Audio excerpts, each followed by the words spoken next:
반갑습니다. 저는 아이마인의 글로벌 사업자 대표 탑 리더로 활동하고 있는 박한일입니다. 네, 인사해 주십시오. 네. 안녕하십니까. 아이마인에서 매니저로 활동하고 있는 표승규입니다. 20대 쌩쌩한 매니저입니다. 그리고 전국을 열심히 뛰어다니면서 강의를 하고 있고 아무래도 이제 매니저이면서 또 강의까지 하고 있고 이러다 보니까 나름대로의 연구도 많이 하고 이래서 지식도 꽤 많이 가지고 있어요. 그래서 오늘은 이제는 우리 그 표승규 매니저가 가지고 있는 생각들을 발표를 하고 여러분들이 같이 생각을 공유하는 시간을 가질 겁니다. 울산에서 왔죠? 네, 울산에서 왔습니다. 네, 울산에서 사업을 하고 있습니다. 네. 그리고 지금 사업한 지 얼마 됐죠? 이제 1년 반? 야, 1년 반 만에 매니저가 되면 너무 이거 아니, 1년하고 한 달. 1년하고 한 달. 네. 야, 1년하고 한 달인데 매니저 처음 이런 비즈니스는 처음 해본 거잖아요, 그죠? 22살이다 보니까. 그러니까 22살이야. 22살인데 처음 했고, 그리고 생소한 또 그 시장이고 이런데 이런 시장에서 1년하고 10개월 만에 매니저입니다, 지금. 매니저 된 지는 또 한참 됐잖아, 또. 네, 11월에 됐습니다. 예. 작년 11월. 예. 대단합니다. 곧 뭐 이제 시니어 매니저도 꿈꾸고 있겠네요. 당연하겠죠. 당연히 열심히 하고 여러분들, 있습니다. 아유, 참. 여러모로 귀감이 되는 오늘 그 사업자를 모시게 된 것 같습니다.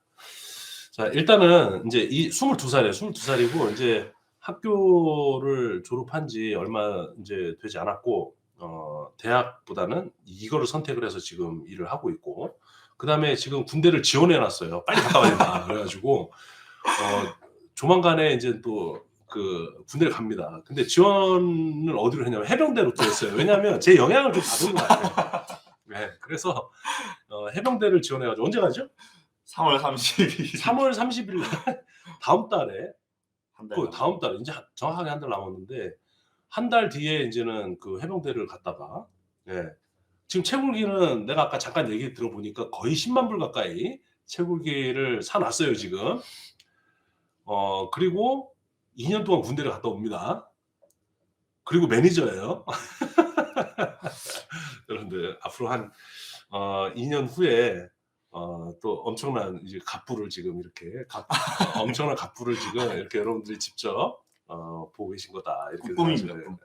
아니야, 내가 봤을 때는 뭐 그런 전략적 이게 벌써 22살에 그런 전략을 가지고 딱 한다는 거는 너 군대 가면 거기 있는 거 안 뺐을 거 아니야. 그렇죠. 이제 열심히 모아야지. 더 모아야죠. 그러니까 참 너무 멋지네요. 자, 그래서 우리 20대 초반에 우리 젊은 친구들은 어떤 생각으로 이 비즈니스를 접하고 있을지 일단은 제가 궁금한 거를 몇 가지를 좀 질문을 하고 발표를 들어보도록 하겠습니다. 그래서 일단은 이 아이마인을 어떻게 시작하게 됐는지 너무 궁금하거든요. 우선 처음에 시작하게 된 계기는 저희 이모, 그러니까 제 스폰서님인 서성경 사장님을 통해서 이제 시작하게 됐어요. 처음에 이제 이모가 약간 제가 이모가 갑자기 연락해서 너 내일 서울 나랑 같이 가자 이러신 거예요. 그래서 내일 왜 서울 같이 가자고 하세요 하니까 그냥 알바비 줄게 따라와 이러신 거예요. 막 시급 10,000원 쳐줄게 이렇게 해서 처음에 따라가게 됐는데 그때 따라간 게 아이마인 컨퍼런스였어요. 1월에 하던 아이마인 컨퍼런스였는데 거기서 이제 그 서성경 사장님께서 매니저로 승급식을 하시는 걸 봤어요. 그때 딱. 그 자랑하려고 부른 거예요. 그런데 이제 그걸 보고서 그 서성경 사장님이 어떤 일을 하시는지, 그러니까 이모가 어떤 일을 하는지 그때 좀 궁금하게 됐어요. 그러니까 이게 제가 생각하기엔 그냥 그럭저럭한 회사인 줄 알았는데 와 보니까 일본에서 여러 나라에서도 오고 그리고 생각보다 규모도 큰 것 같아서 한번 처음에는 그냥 알아봐야겠다라는 궁금증에서 그리고 저도 궁금하기도 하고 궁금증에서 시작하게 됐는데 그게 저한테 또 확신과 기회라고 생각되는 그게 계기가 됐습니다. 이모 때문에 결국 그 이모가 자기 승급한 거를 자랑하기 위해서 조카를 데려갔는데 조카가 비전을 봐버렸군요. 그래서 이제 컨퍼런스에 누군가를 같이 가는 게 중요하다는 걸 좀 알았었겠죠. 그렇지. 야. 그러면은 20대 젊은 이제 사업자로서 이제 아이마의 사업을 하는 데 있어서 가장 큰 이게 장점이다라고 느끼는 부분도 있을 테고 또 일을 하는 과정에 또 이거는 좀 정말 어려운 일이다라고 생각하는 부분도 있을 텐데 그거에 대해서 얘기해봐요. 우선 뭐 단점 먼저 말씀드리자면은 일단은 기본 자본 자체가 어른들하고 좀 다르다고 생각해요. 그래서 저변 확대적인 부분에서도 그러니까 누군가에게 전달하는 건 더 쉬울 수 있으나 그 사람이 투자를 이끌어내는 건 좀 더 어려운 일일 수도 있다고 생각합니다. 예를 들면은 친구나 또는 내 아는 지인 어른들에게 했을 때 그 한계치가 좀 있잖아요. 한계치가. 그런데 그와 별개로 장점으로는 저는 훨씬 이 시장에 빠르게 적응할 수 있다고 생각해요. 젊은 부류가.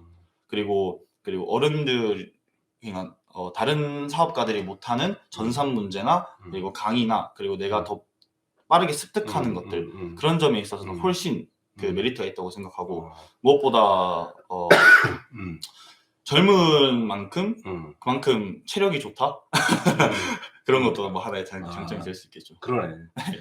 또 내가 덧붙이자면 이제 여기의 장점은 어쨌든 간에 남녀노소 구분 않고 많이 배우고 못 배우고 구분 않고 맞아요. 돈이 많고 적고를 따지지 않는다는 건 거죠. 어쨌든 우리 커뮤니티가 그 인정하고 있는 시스템에 따라서 성과를 내면 그 약속에 따라 성과를 내면 나이 불문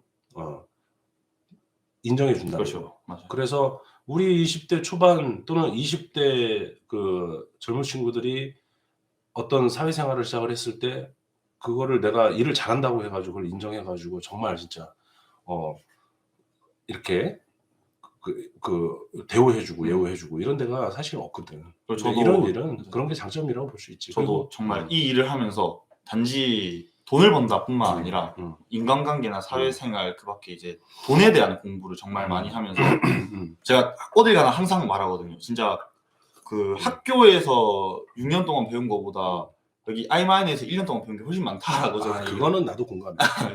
그런 점에서 있어서 그리고 기본적으로 이 그 비트코인이라는 거는 당장의 수익보다는 그래도 어느 정도 장기간의 수익을 보고 제가 가는 거잖아요. 그런 점에 있어서 젊은 건 훨씬 메리트가 있는. 야, 그래서 그 우리 이제 장년층 사람들은 20대에 이 일을 접한 사람들을 보면 너무나 부러워. 너무나 부럽고 그리고 나 같은 경우에는 내가 가지고 있는 이 비즈니스에 대한 가치관, 그 다음에 이제 일을 하는 데 있어서의 철학 또는 기준 이런 것들을 나만큼이 아니더라도 어느 정도 내가 가지고 있는 거를 공유를 해서 그게 이제 어느 정도 이제 그 자기께 되어진 상태라면은 어떤 일을 해도 정말 잘할 수 있게 될 거다라고 생각을 하거든요. 맞아요. 그러니까 젊은 사업자들을 보면은 너무 부러운 거야. 나는 그거를 깨달은 게 40대에 깨달았는데 이 친구들은 20대, 30대 막 이렇게 나보다 훨씬 더 빨리 깨닫게 되잖아. 너무 부럽습니다. 지금 아이마이 사업자이면서 매니저인데 그 한 달 수익을 뭐 자기 거 까라는 게 아니라 지금 그 정도 수준이면 어느 정도의 수익을 기대할 수 있어요? 그래도 제가 물론 뭐 이 일 자체가 한 달에 항상 고정적인 수입은 아니기 때문에 매달 변하지만은 비트코인의 가격이 상승세일 때나 시장이 좋을 때는 확실히 20대 절대 벌지 못할 정도의 번을 벌었던 것 같아요. 그거를 조금 말씀드리고 그렇지. 이게 뭐 정확하게 얘기할 수 없고 누군가의 연봉 정도일 수도 있지 않을까 한 달에. 그렇군요. 이런 얘기는 처음 했던 것 같아요. 나 진짜 나는 아는데 나는 아는데 그렇지. 여기서는 메리트가 이제 그거죠. 그리고 이제 그걸 다 뭐 쓰지도 않고 그냥 그렇죠. 또 보관해 놓은 그러니까 모아놓는데 또 가격이 또 상승장에 또 올라가잖아. 그러니까 더 큰 메리트가 있는 거지. 그래서 내가 20대 때 어떤 회사에 들어갔을 때 어쨌든 열심히 일해야 되거든. 맞아요. 열심히 일해야 되는데 거기서 열심히 하는 만큼 여기서 열심히 일하면 20대 때 1년 연봉만큼을 벌 수 있다는 거죠, 그렇죠. 한 달에. 같은 노력을 환산치로 따졌을 때 훨씬 여기가 메리트 있다. 사실 인제 그 옛날 우리 어렸을 때 보면은 우리 어른들이 우리나라에서 버는 돈보다 이웃 국가인 인제 일본에 가 가지고 일을 하면은 더 큰 인제 그 월급을 받고 한국으로 그 돈을 보내고 맞아요. 그러면 한국에서 좀 윤택하게 살 수 있게 되고 막 이런 경우가 있었거든. 지금 나는 비트코인이 그렇다고 생각을 하거든. 예를 들어서 우리가 나가 가지고 일반적인 전통적인 돈을 벌고 있는 것과 내가 일을 해서 비트코인을 버는 것은 과거에 우리가 못 살 때 다른 나라, 잘 사는 나라에 가서 일하는 것과 같은 현상이라고 나는 생각을 하거든. 그래서 굉장히 메리트가 있다고 나는 생각을 해요. 지금 사업하는 데 장기적인 어떤 사업 성장 전략 같은 거 가지고 있나? 장기적인 사업 성장 전략 같은 거요. 음. 어 일단은 군대를 갔다 와야겠다. 그래서 일단 군대 갔다 와야 되는데 어. 그 이후에 사실 장기적인 전략 같은 거는 저는 개인적으로 장기적으로 어떠한 그 성장 전략 같은 거는 사실 젊은 사람들에게 이 비전과 비트코인의 제대로 된 비전을 알려주는 게 첫 의무라고 생각해요. 왜냐면은 결국 이 그 사업의 그 기준 평균 나이라고 해야 되나? 이것도 결국 계속 고령화가 될 수밖에 없잖아요. 하다 보면. 그런데 젊은 사람들에게 분명 이 비전을 알게 하면은 그 사람들이 가진 메리트를 이용할 수 있는 그 부분들이 분명히 있거든요. 그런 부분이 있어서 저 같은 20대들에게 이 비전과 이 그 미래에 대해서 확실히 말해주는 게 장기적으로 갈 수 있는 최고의 방법이라고 생각해요. 일단은 이제 전문성을 빨리 좀 맞아요. 갖추고 비슷한 연령대나 이제 이런 젊은 층을 대상으로 네네. 해서 마케팅을 펼쳐 나가겠다. 뭐 이런 것 같고. 팀을 구성하거나 네트워크를 확장하는데 자신만의 효과적인 방법이 있다. 하면은 저 같은 경우는 뭔가 네트워크를 확장하거나 저변 확대를 할 때 그 사람의 판단에 최대한 맡겨요. 그러니까 내가 가진 알고 있는 정보와 지식들을 저희는 정확하게 전달하는 역할이라고 생각을 하거든요. 그래서 그 사람한테 정확하게 전달을 하고 제가 이거 해라 강요보다는 이렇게 하는 게 이제 좋을 것 같다라는 데이터나 그런 거를 제공해 주면서 그 사람이 직접 판단할 수 있게, 그러니까 그 사람이 와닿아서 할 수 있게 해주는 게 최고의 방법이라고 생각해요. 그게 팀이 더 단단해지고 그리고 나도 그 더욱더 당당하게 사람들한테 이걸 적용할 수 있는 방법이라고 생각해요. 그래서 저도 그렇지. 그렇게 해서 인제 그 팀을 만들어 내면 인제 그러면은 그 팀을 유지해 나갈 수 있어야 되거든. 네. 그러니까 이 팀이 더 단단해지게 만들어야 되고 또 함께 오래 갈 수 있도록 만들어야 되는데 그런 것들을 하기 위해서는 인제 시스템이라는 게 이제 좀 필요하게 될 테고. 그래서 지금 울산에서 사업하고 있는데 그 울산에서 지금 시스템이 운영이 다 되고 있잖아요. 네, 맞아요. 네. 이제 그런 시스템이 필요하죠. 그래서 그 시스템을 운영하기 위해서는 또 젊은 사람들끼리만은 좀 어려울 것 같고 또 결국에는 또 이런 스폰서들 또는 이제 경험이 많은 나이가 좀 있더라도 경험이 있는 그런 분들 또 도움도 필요할 거고.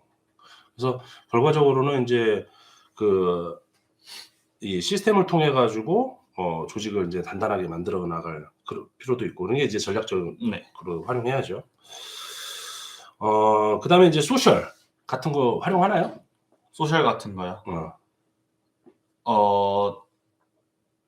뭐 SNS나 저 같은 경우는 이제 뭐 인스타나 페이스북을 인스타. 대부분 활용하는 편인데 아직은 근데 그렇게 크게 뭐 블로그나 이런 거를 이제 활용하려고 하고 있는데 아직은 아직 못하고. 네, 아직은 잘 못하고 있는. 그런 게 효과가 있을 거라고 생각해요?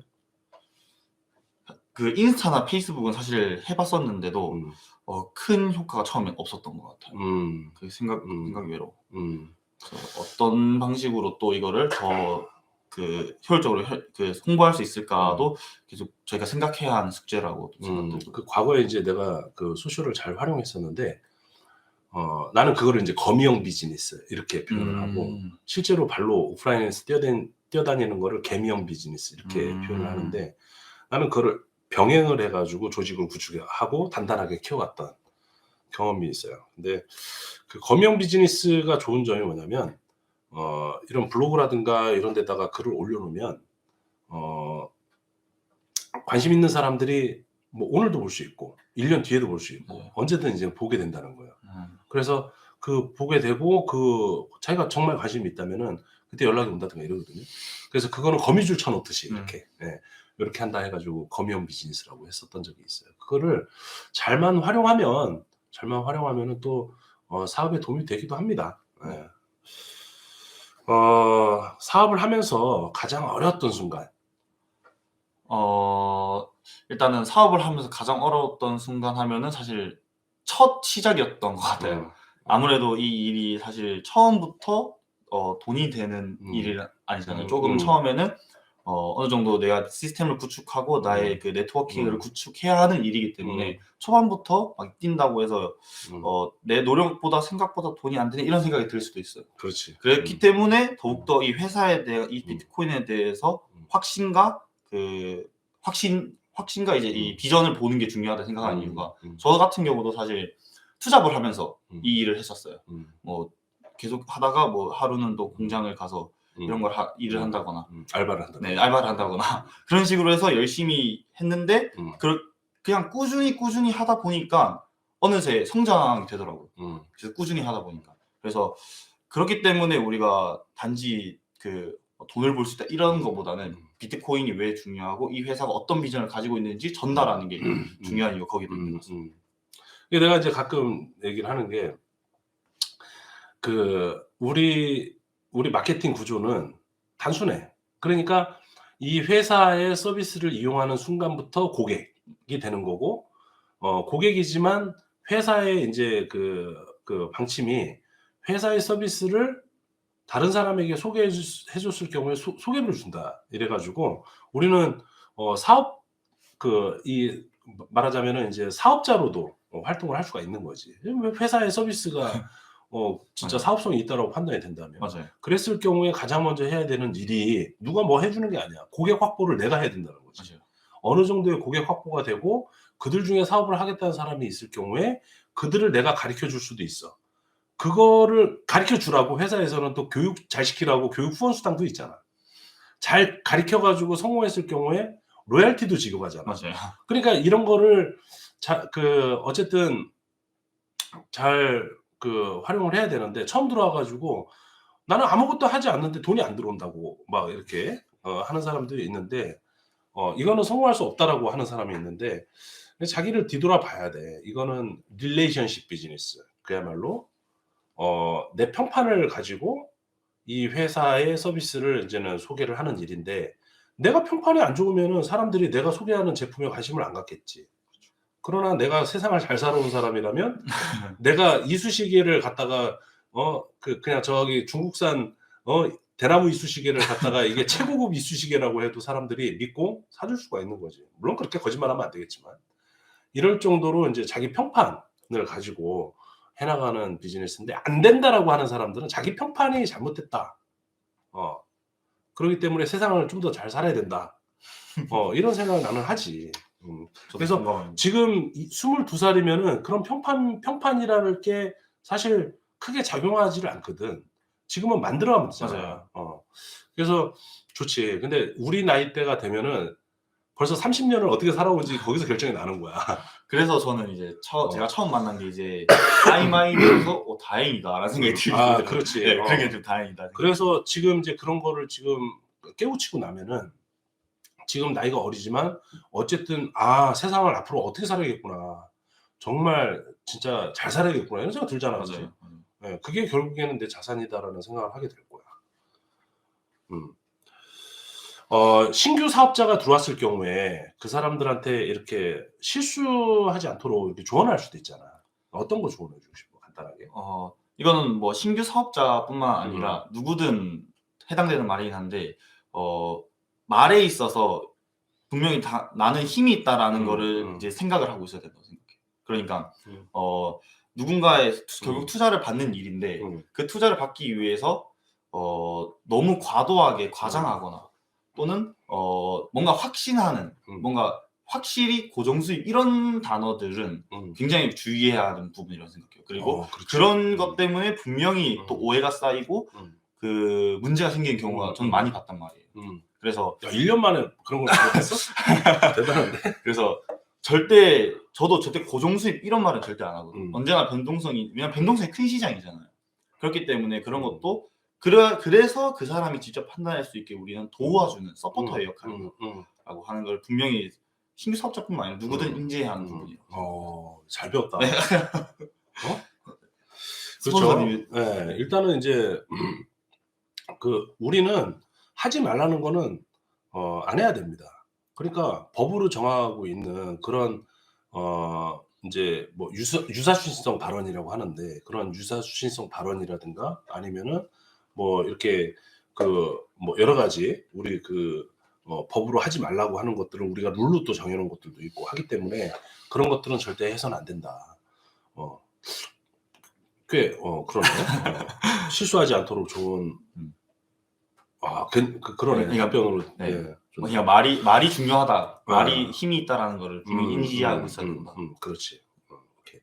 자, 아이마인 사업자로서 최종 목표는 뭐냐? 이 마지막 질문인데 최종 목표는 이제 이건 사실 항상 제가 말했던 거기도 한데 처음에 제가 처음에 아이마인에 들어왔을 때는 그냥 저도 큰 비전을 봤다기보다는 돈 벌고 싶다로 들어왔어요.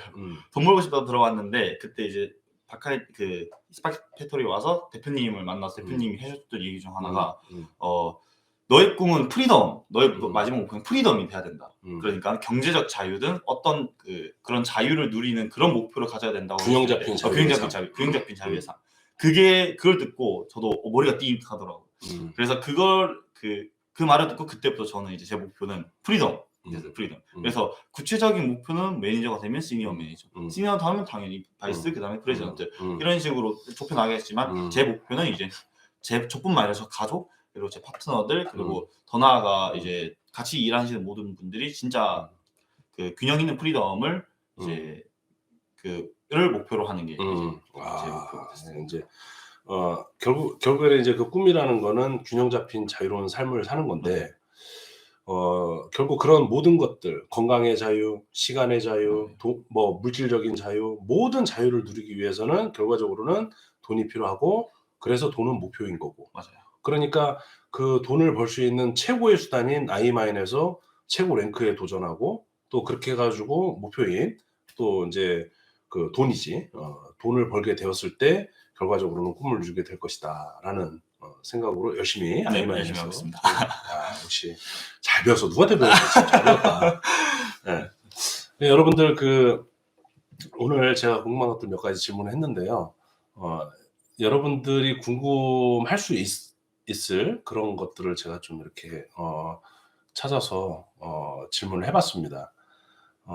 더 많은 질문을 하고 싶은데 시간에 이제 또 우리가 저희가 있으니까 제한이 있으니까 여기까지 하고 나머지는 약 1시간 조금 넘는 이렇게 발표하는 내용을 보고 또 생각을 공유하는 시간을 가져보도록 하겠습니다. 저는 잠깐 자리를 피했다가 이따가 다시 뵙겠습니다. 네.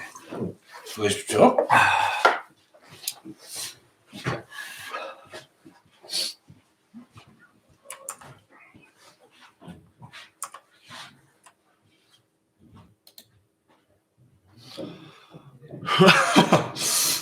먼저 이제 인사를 드리자면 안녕하십니까 원탑 원팀의 표승기입니다. 사실 이제 제가 지금 긴장을 좀 많이 하는 상태라서 말이 조금 버벅거릴 수도 있고 조금 제가 흥분하면 말이 빨라져요. 그래서 그런 점도 이제 예쁘게 너그럽게 이해해 주셨으면 좋겠습니다. 그래서 먼저 시작을 하기 전에 저는 항상 뭐 부천이나 다른 강의를 다닐 때 제가 가장 중요시하게 여겼던 거는 비트코인에 대한 본질이에요. 비트코인에 대한 본질을 알아야만 비트코인에 대한 본질과 채굴에 대한 정확한 비전을 알아야만 내가 이거를 오래 지켜갈 수 있다고 생각해요. 왜냐면은 이 시장은 변동성이 너무나도 많고 변수가 너무나도 많습니다. 그래서 함부로 예측하는 게 어려울 정도, 전문가들 예측도 틀릴 정도로 이게 변수가 많아요. 그렇다 보니 내가 이 비트코인이 무엇인지, 내가 현재 하고 있는 이 채굴이 무엇인지 제대로 알지 못한다면은 분명히 스스로 흔들릴 거라고 생각합니다. 그래서 저는 다른 분들께도 이제 비트코인의 비전, 그리고 이 채굴의 비전, 정확한 가치 등, 그래서 비트코인이 무엇인지에 좀 더 집중해서 전달해 드리는 편이에요. 그래서 사실 제가 이 비트코인을 처음 알게 된 거는 2018년쯤에 알게 됐습니다. 그때부터 우연히 이제 그냥 그 학교에서 문제를 풀다가 국어 지문으로 이게 나왔었는데, 그때 이후에 제가 그 뉴스에서도 뭐 비트코인의 등락폭이 있다 뭐 이런 뉴스를 보면서 관심이 생겼어요. 관심이 생겨서 이제 그 부모님께도 이제 비트코인 한번 사보자라고 말했었는데, 그때 부모님이 이제 등짝 스매싱을 등짝을 때려주셨는데, 지금 와서 이제 그때 얘기를 한 번씩 해요. 어머니 그때 제가 사자 했던 거 샀으면은 이러면서, 그러면 이제 어머니가 네 말이 맞았다라고 하시거든요. 장난식으로라도. 근데 어쨌든 그때부터 제가 비트코인 공부를 처음 했었어요. 이제 그 코로나가 온 이후부터 학교를 안 가니까, 그때 비트코인, 그때 제 생일에 처음으로 어머니께서 업비트 계좌를 만들어 주셨습니다. 업비트 계좌를 만들어 주시면서 너가 한번 그 이제부터 모든 용돈을 여기로 넣어 줄 테니까 너가 한번 사고 싶은 코인 아무거나 사면서 코인 공부해 봐라, 이렇게 하신 거예요. 그래서 후에 지나서 왜 그렇게 하셨냐고 하니까 이게 유대인들의 교육 방식이다. 유대인들의 교육 방식이다 하시면서 그러셨는데, 어쨌든 그때부터 저는 이제 코인 공부를 시작하면서 제 뭐 고등학교 때 있는 그런 뭐 독후 감상문이나 그런 수행평가 같은 거에도 그 비트코인을 이용해서 많이, 블록체인이나 비트코인을 이용한 책들을 많이 쓰곤 했었는데, 그때 그런 경험들과 지식이 지금의 제가 이렇게 강의를 하고 다른 분들께 설명을 할 수 있는 이제 피와 살이 됐다고 생각을 하거든요. 그래서 이건 단지 제 강의가 사실 그렇게 어려운 강의는 아닙니다. 그 비트코인의 정확한 정의에 대해서 조금 더 많이 다루는 강의라서 그냥 제가 배웠던 것들, 그리고 제가 공부했던 것들, 그리고 뭐 제가 봐왔던 그런 경험들을 말씀드리는 거기 때문에 너무 어렵게 보지 마시고 이제 예쁘게 봐주십시오.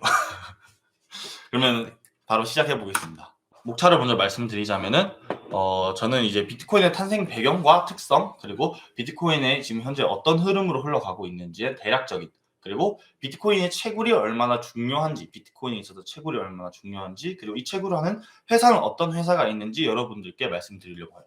첫 번째로 비트코인의 탄생 배경은 이 비트코인의 탄생 배경을 이해하기 위해서 먼저 이 근본이제라는 화폐 발행 시스템에 대해서 이해하시면 이해가 훨씬 편합니다. 먼저 근본위 제도라는 것은 통화의 표준 단위가 일정량의 금 가치에 연계되어 있는 화폐 제도를 의미하는데, 간단하게 말해서 35달러를 발행하는데 이제 금 1온스가 필요하다고 전 세계가 약속을 한 거예요. 그렇기 때문에 그 달러를 발행하는 이제 그 미국에게 다른 나라들이 금을 주면서 달러를 받았겠죠. 발행을 했겠죠. 그런데 그 이후에 이제 뭐 미국도 여러 전쟁들, 뭐 베트남 전쟁 등을 통해서 군수 자원, 즉 달러가 많이 필요하게 된 거예요. 그래서 그때 이후로 달러를 많이 찍어내게 됩니다. 근데 문제는 미국이 가진 금의 양보다 달러를 더 많이 찍어내게 된 거예요. 그러니까 당연히 달러의 가치가 하락할 것을 대비해서 각 국가들이 이제 그걸 알게 된 거죠. 그러니까 야, 우리가 맡겨놨던 그 금 다시 돌려달라. 그 달러 줄 테니까 우리가 맡겨놨던 금을 다시 돌려달라라고 한 거예요. 그런데 그 당시에 금은 그 나라의 경쟁력이 있기 때문에 뺏기면 안 되잖아요. 왜냐하면 뺏기면 하루아침에 미군 빈털터리가 되는 거예요. 그래서 그 당시에 이제 닉슨 대통령이라는 그 당시 대통령이 닉슨 쇼크라고 해서 이 근본위제를 폐지시킵니다. 그러니까 이 달러를 발행하는 데 있어서 필요했던 금이라는 한계치, 즉 그 담보가 사라지게 된 거예요. 그래서 이때부터 이제 달러는 무제한으로 발행이 가능하게 됐는데, 그 결국 언젠가 터질 시한폭탄이 불가하게 된 겁니다. 근데 그 시한폭탄이 2008년에 터졌어요. 세계 금융 위기가 오면서 이제 리만 브라더스 사태 같은 그 크고 작은 은행들이 파산을 하면서 연쇄적으로 세계 금융 위기가 와요. 근데 이때 세계 금융 위기가 오면서 문제는 그런 은행들을 구제하기 위해서 정부는 어떤 선택을 했냐? 양적 완화를 합니다. 그러니까 그 돈을 막 찍어내는 거예요. 돈을 마구 찍어내면서 그 당시에 2008년에 1차 양적 완화가 시작됐는데 그 이후에 6년 후에 6년 후에 양적 완화가 끝났는데 그 당시에 1조 달러 채 안 되는 그 달러의 시가총액이 6년 후에 4조 달러가 넘어갑니다. 그러니까 내가 가만히 있었는데도 불구하고 6년 후에 내 재산이 4분의 1 토막이 난 거예요. 그러니까 당연히 이 물가 상승이 엄청나게 인플레이션이 엄청나게 가속화될 수밖에 없었던 거예요. 그래서 이 정부의 양적 완화, 그 은행 구제 정책은 그 당시에도 엄청나게 큰 반대를 겪었는데 그 당시에 그 사람들이 거리로 나와서 We are the 19% 라는 걸 외치는 거예요. 이 뜻은 우리는 99%의 사람이다라는 뜻입니다. 그러니까 니네가 말하는 그 양적 완화, 은행 구제 정책은 니네 1%, 그 상위 1%의 사람들만 잘 먹고 잘 사는 정책이지 우리 같은 일반적인 대다수의 사람들은 결국 계속해서 고통받을 뿐이다. 라는 건데 문제는 이 문제가 지금도 해결되지 않았어요. 지금도 뭔가 그 정부와 국가는 은행은 문제가 생기면은 돈을 찍어내면서 그 문제를 해결합니다. 그래서 당장에 돈을 찍어내는 게 당장의 문제를 해결할 수 있는 것처럼 보여도 근본적으로 그 문제를 해결할 수 있는 건 아니란 말이에요. 결국 더 악화시킬 뿐이라는 거예요. 그래서 이 때를 계기로 이제 사람들이 금융 중앙화와 중앙은행에 대한 불신을 갖게 된 건데 그러면 비트코인 탄생은 어떻게 됐냐? 간단하게 말하면 과도한 금융 중앙화 그리고 그 화폐 가치 하락 그로 인한 지속적인 인플레이션이 만들어낸 사토시 나카모토라는 익명의 누군가가 우리는 새로운 화폐 시스템, 새로운 금융 시스템, 새로운 결제 시스템을 가지고 왔다라고 발표했던 게 이 비트코인입니다. 그래서 결국 이 비트코인은 어떻게 보면 인플레이션이 만들어낸 화폐다라고도 볼 수 있어요. 그래서 이 비트코인이 현재 인플레이션을 해결할 수 있는 유일한 수단이다라고도 언급이 계속 되는데 그러면 분명히 이 비트코인이 일반적인 화폐들과는 차이점이 있었을 거예요. 그 차이점 중 가장 큰 차이점이 바로 유한한 공급량입니다. 공급량이 정해져 있어요. 총 비트코인의 발행량은 2,100만 개로 정해져 있고 현재는 1,980만 개 이상이 채굴되어 있는 상태입니다. 지금 이 시간에도 10분당 3.125개로 채굴이 되고 있는데 이렇게 공급량이 이 공급량 중에서도 가장 큰 특징 중 하나가 이 반감기입니다. 반감기라는 거는 비트코인의 10분당 블록 보상이 절반으로 줄어드는 주기를 뜻하는데 2009년에 50개에서 12년에 25개, 12.5, 6.25, 3.125개로 4년 주기로 줄어들었어요. 이렇게 4년 주기로 반씩 줄어들기 때문에 우리가 반감기라고 부르는데 그러면 왜 줄어드냐라고 했을 때 할 수 있는 답변은 이 공급량을 조절하기 때문에 인플레이션을 방지할 수 있고 오히려 인플레이션의 반대말인 디플레이션 효과 즉 이 화폐 가치의 희소성이 높아지는 겁니다. 화폐 가치의 희소성이 상승이 하는 거예요. 그래서 사실상 이 비트코인의 현재 1억 5천, 1억 4천 되는 가격에 가장 큰 영향을 미친 건 사실 이 반감기가 아닐까 해요. 우리가 반감기 효과라고 부르는데 이 반감기가 얼마나 큰 영향을 미치는가 봤더니 2012년, 2016년, 2020년 그리고 2024년에 이제 반감기가 왔어요. 총 16년 동안 4번의 반감기가 왔는데 이 그래프 반감기를 기준으로 본 그래프를 자세히 보니까 반감기 전후 1년이 가장 큰 상승폭을 보이고 반감기 후 2년이 가장 큰 하락폭을 보이는 사이클이 3번이나 반복되어 왔어요. 이걸 3번이나 반복되어 왔는데 이번 사이클도 비슷했습니다. 이번 패턴도 비슷한 패턴을 보여줬다고. 2023년 말에 이제 2천만 원이던 게 갑자기 2024년 반감기가 오기 전에 점점점 오르더니 1억을 찍었어요. 그리고 그 1억을 찍은 후에 2025년이 되기 전에 이 1억이던 게 1억 5천을 또 찍습니다. 그러니까 진짜 반감기 전후 1년이 가장 큰 상승폭을 보이는 사이클이 이번에도 비슷하게 반복되어 왔다면 2024년 반감기가 왔네. 그럼 2025년에 상승장이 오지 않을까라는 것도 과거의 데이터를 통해서 우리가 예측을 해볼 수 있고 예상을 해볼 수 있다는 거죠. 그래서 이걸 큰 그래프로 본다면 3년 상승 1년 하락, 3년 상승 1년 하락하는 사이클이 3번이나 반복되어 왔고 이거는 2025년에 이제 다른 전문가들이 상승장이 올 것이다라고 말하는 이유 중 가장 큰 이유가 아마 이러한 과거의 데이터를 통한 예측이지 않을까 싶습니다. 그리고 두 번째로 이 탈중앙화 시스템이 비트코인 특성으로는 탈중앙화가 있어요. 이 탈중앙화라는 거는 결국 내가 은행에 돈을 맡기면 은행은 나의 자산을 안전하게 지켜주길 기대하기 때문에 우리가 은행에 돈을 맡기는 건데 그렇지 못한 경우가 많아지고 있다는 거죠. 국내외뿐만 아니라 뱅크런 사태 등 그런 중앙화된 은행의 문제점이 점점 드러나고 있습니다. 그래서 어떤 걸 예시로 들까 했을 때 가장 큰 와닿았던 예시 중 하나가 티몬 위메프 사태 기억나세요? 이 티몬 위메프 사태 때문에 이게 중앙화된 시스템이다 보니까 티몬 위메프가 문제가 생기니까 티몬 위메프가 그 피해를 떠안는 게 아니라 이걸 이용하는 이용자들과 사용자들이 그 피해를 고객들이 피해를 받게 된 거예요. 이게 어떻게 보면 중앙화된 시스템의 가장 큰 단점입니다. 얘네 하나 문제가 생기니까 이걸 사용하는 이용자들이 그 피해를 보게 된 거라고. 근데 은행도 똑같습니다. 그래서 이 탈중앙화라는 거는 블록체인 기술이 있기 때문에 비트코인이 이 가장 큰 주목을 받는 가장 큰 이유 중 하나가 이 블록체인인데, 이 블록체인이 뭐냐면은 기존의 거래 방식에서는 우리가 은행에 돈을 맡기면 은행은 장부를 숨겨서 보안을 유지합니다. 그러니까 은행은 장부를 숨기기 때문에 사실 이 은행이 어떻게 거래되고 어떻게 복사가 되고 어떻게 더 발행되는지 우리가 알 수가 없어요. 그래서 만약에 은행이 문제가 생기면 은행이 문제가 생기면 이걸 빵 터뜨려요, 문제를. 그러면은 이걸 이용하는 모든 사람들이 그대로 그 피해를 안게 되는 거예요. 그러니까 이 블록체인 방식은 이거에 대한 역발상을 한 거죠. 야, 차라리 은행에 모든 장부를 맡기지 말고 모든 장부를 이용하는 모든 사람들이 공유를 하면은 이거 조작도 불가능하고 투명성도 유지되지 않을까라고 생각한 게 블록체인 방식입니다.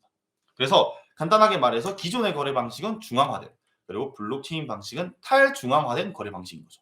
그래서 이것도 이제 제가 재밌는 뉴스를 하나 가져왔는데, 은행들 크라우드 스트라이크 먹통으로 중단 겪었지만 비트코인은 영향 없었다라는 뉴스가 있어요. 이게 작년에 나온 뉴스인데, 크라우드 스트라이크라는 은행 해외 외국의 큰 은행 서비스 회사가 있는데, 얘네가 하나가 문제가 생기니까 이와 관련된 모든 은행들이 넉다운 되는 거예요. 그러니까 출금이 안 되는 거예요. 이용을 할 수가 없는 거예요. 그래서 근데 비트코인과 블록체인 산업 관련 산업들만 영향이 없었대요.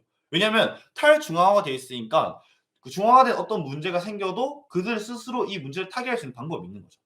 그래서 앞으로 뭐 정부나 국가 어떤 기업 기관에서 더욱더 안정적이고 보안성이 강한 기술을 채택한다면 저는 앞으로 더욱더 블록체인 방식이 각광받을 거라고 생각합니다. 그리고 마지막으로 비트코인 특성으로는 신속성이 있습니다. 이 신속성이라는 거는 이제 우리가 만약에 해외에 돈을 보내기 위해서는 우리나라 은행 그리고 중앙은행 그리고 그 나라 은행을 거쳐야만 돈을 받을 수 있어요.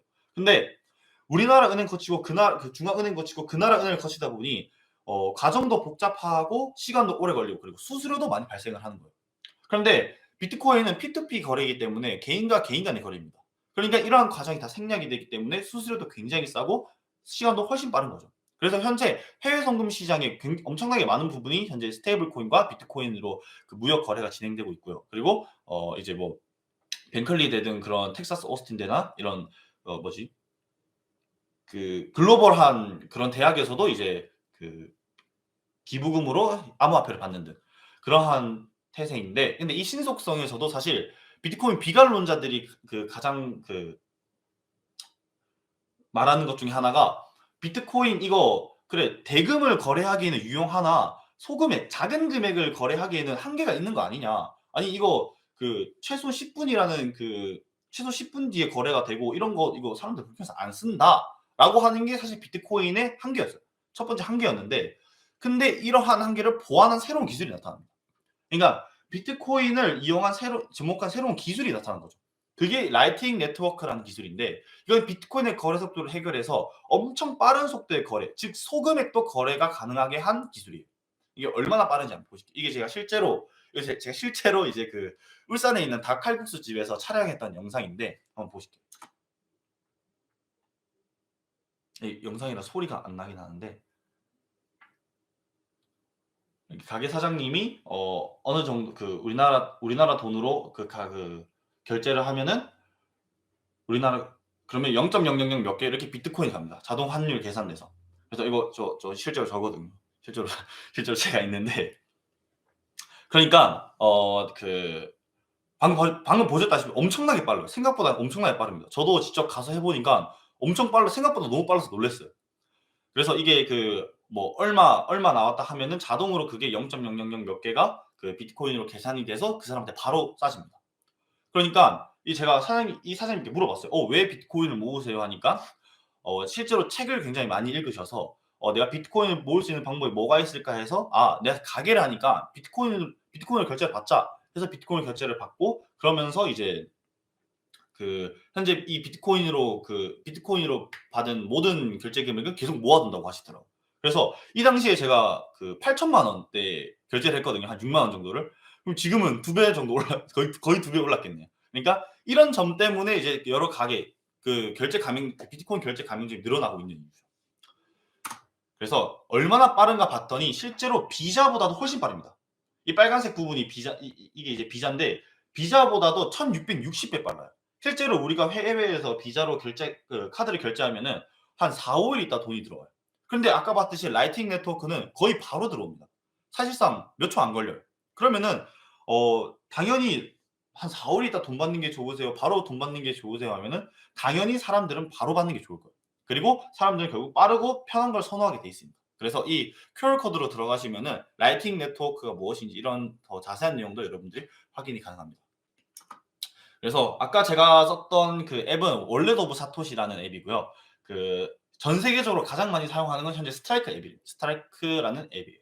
이게 이제 그 엘살바도르나 베네수엘라에서도 실제로 이걸로 결제를 하더라고요. 그리고 전 세계 비트코인 결제 가맹점이 작년 기준으로 3배나 늘었습니다. 그러니까 2023년에 2천여 곳 됐는데 2024년에 약 6천여 곳이 됐고 현재 2025년에 집계한 결과 거의 10,000여 곳 정도 된다고 하더라고요. 그러니까 이렇게 점점 비트코인에 대한 수요가 높아지고 있고 접근성이 좋아지고 있다라는 걸 우리가 알 수 있는데 어디까지나 현재로서는 가능성입니다. 가능성.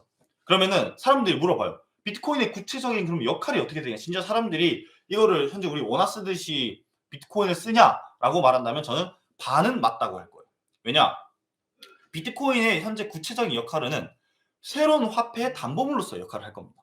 그게 무슨 말이냐면 이제 많은 기업들이 앞으로 어떤 스테이블한 결제 단위나 그런 코인들을 이제 낼 건데 그러한 그 결제 시스템에는 담보가 필요하거든요. 그 담보물로서의 현재 비트코인을 많은 기업들이 주목을 하고 있습니다. 이게 어떻게 되냐면 현재 사실 우리는 사실 그 원화와 달러를 안 써요. 디지털 상으로 모든 화폐로 움직이고 있습니다. 그러니까 우리가 카드나 어떤 계좌를 싸주는 것도 다 결국 디지털 상으로 숫자만 움직이는 겁니다. 결국 그게 이제 그 원화로 패킹되어 있기 때문에 나중에 이게 전산이 되는 거지. 현재 우리는 이미 디지털 상의 화폐를 쓰고 있다는 거죠.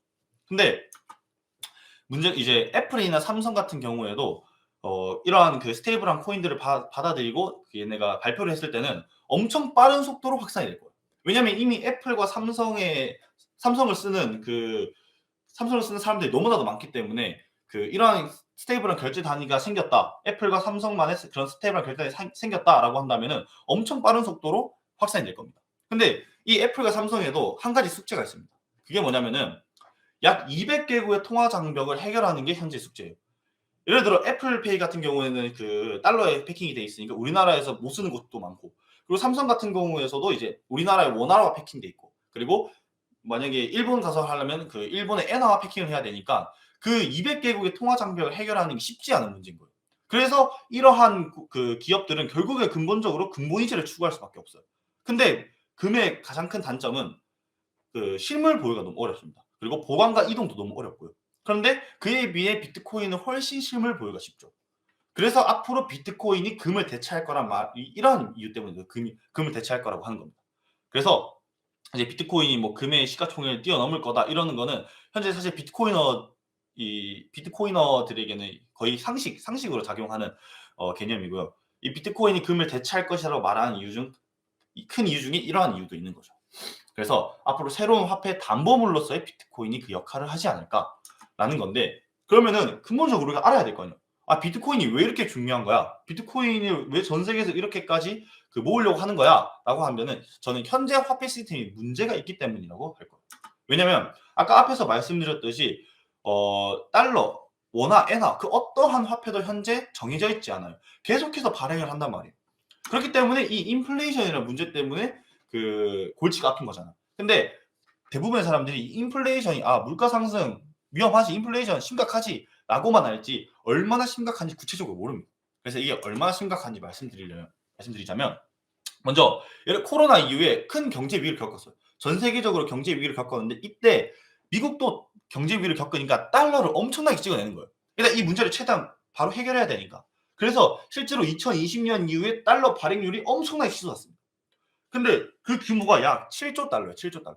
원화로 약 9천조 원인데 이 7조 달러가 어느 정도 되는 양이냐면 250년 동안 찍어낸 달러 양의 약 32%에 해당하는 금액이 현재 이 7조 달러예요. 그러니까 250년 동안 찍어낸 달러의 32%에 해당하는 금액을 1년 만에 찍은 거잖아요. 엄청나게 많은 양을 찍어낸 거란 말이에요. 근데 문제는 그 돈을 또 어떻게 했어요? 재난지원금으로 뿌린 거죠. 유통을 시킨 거죠. 그러면 당연히 인플레이션이 가속화될 수밖에 없고 앞으로 인플레이션을 잡는 건 사실상 거의 불가능에 가깝다고 보고 있거든요. 그런데 그래서 지금 미국의 국가 부채가 엄청나게 많습니다. 거의 지금 60조 달러가 넘어가고 있어요. 이제 계산하는 걸로는. 그러면은 이렇게 미국의 국가 부채가 점점점 늘어나면서 안 좋은 점이 뭐냐? 일단 첫 번째로 이자 부담이 증가합니다. 그러니까 얘네가 사실 현재 그 미국은 패권 국가이기 때문에 부채를 갚지는 않으려고 할 거예요. 안 갚으려고 할 거예요. 근데 문제는 부채를 갚지 않아도 이자는 계속해서 늘어난다는 거죠. 그러니까 뭐 다른 곳에 쓸 돈을 이 이자로 내게 되면은 재정 압박이 될 수밖에 없는 거고. 두 번째로는 달러 가치가 하락하면서 인플레이션이 가속화된다는 거죠.